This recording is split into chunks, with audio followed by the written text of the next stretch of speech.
To fix static noise from AirPods 4 ANC.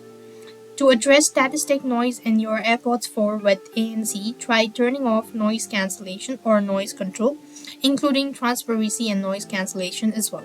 Still experience issue with one AirPod, you could also try turning on noise cancellation with one AirPod in accessibility settings as well.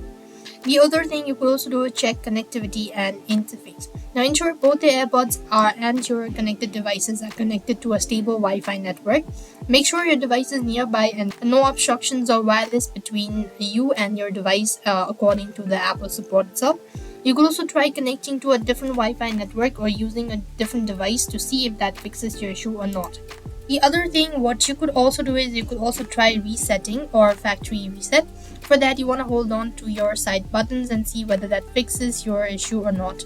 The other thing you could do is contact the Apple support and they should be able to help you out in order to fix it. So these are some of the ways to fix. I hope the video was helpful. Make sure to like, share and subscribe to our channel. Thank you for watching. See you in the next video.